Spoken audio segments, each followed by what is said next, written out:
What are the sort of similarities and drivers from F1 that you can perhaps learn from? Competition. So every 2 weeks in Formula One, you travel somewhere around in the world and you do a race, and 350 million people watch it live. And if you're not very good, you don't look great, and your bosses don't like it. So the competition in F1 is remorseless. And that drives technical development. Every team has to be a constructor. So there's no shared cars, there's no shared technology. You have to, by regulation, design your own car. So therefore, every year, a Formula One team is designing a new car. So Formula One teams are typically between 250, and the largest team I worked at Toyota was 1,200 people, so very similar to the size Joby is today.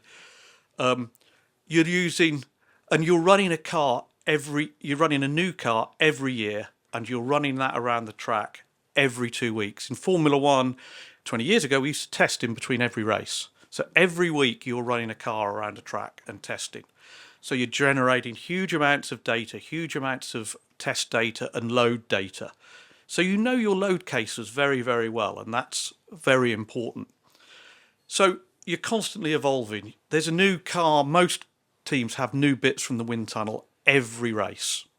So when I was at Toyota, we had one of the Europe's best wind tunnels that they'd built on site for 50 million euros. I was pressing them to get more aerodynamics resource because aerodynamics is king in F1. So their solution was to build another one beside it for another 50 million euros. So I've built several wind tunnels as an aerodynamicist. It's great. I work in wind tunnels every day, testing 24/7 to constantly evolve the team. Because the bottom line is, when you see the grid at an F1 race, they're 2 by 2 by 2. There'll be 2 Red Bulls, there'll be 2 Mercedes, there'll be 2 Ferraris, there'll be 2, in whatever order. And that's because that's how quick the car can go. That's the law of physics. The driver can't make it go any quicker than the laws of physics allow it to go.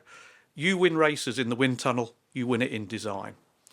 So if you look at the last Formula One race, everyone's designed their own car, and I think on the grid there were 3 different cars in the top 3 covered by 1/10 of a second. So I think it was a Red Bull, a Mercedes and an Aston Martin. So they've designed independent cars in 100 seconds lap. They're separated by 0.1 of a second. And that's the equivalent of 2 kilos on the car. If you put an extra 2 kilos on the car, you're behind, you're not in front anymore. So the drive to reduce weight and for performance is absolutely everything.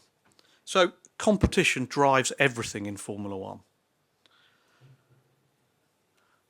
And then there's budgets, financials. What do Formula One teams run out of?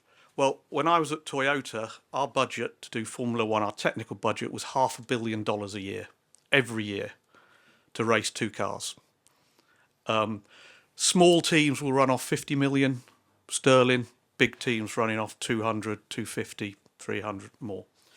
And that's important because to just turn up for Formula One, just to design a car, make the spare parts and travel to all around the world costs you about £45 million. So if you've got £50 million, you've got £5 million a year to go quicker. But if you've got 100 million, you have 50 million a year to go quicker. So you have 10 times the development budget.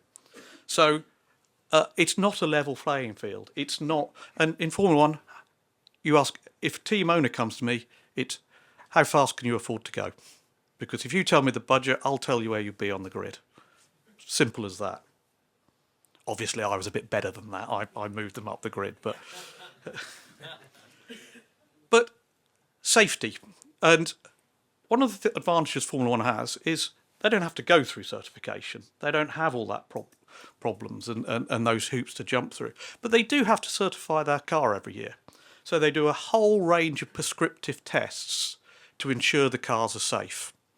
And in F1, in driving that development and driving the need to keep safety, they do it by prescriptive tests, because if you didn't, you wouldn't make the cars safe because you want to make them quicker. And every racing driver will tell you they'll take the quick car, not the safe one. And you can't allow that. So the Formula One Technical Working Group works to set those regulations. And with every incident that happens, those tests are improved and increased to make sure the cars are safe. So in Formula One, you've got nose impact, rear impact, side impact tests, side load tests, side intrusion tests, roll hoop tests, roll cage tests, all these things that are prescriptive. And you're trying to design them under a competitive banner. So you've got to keep weight down and you've got to keep performance there. So simulation and crash simulation and failure simulation, Formula One has done loads of, because it's absolutely key to having a safe, lightweight structure.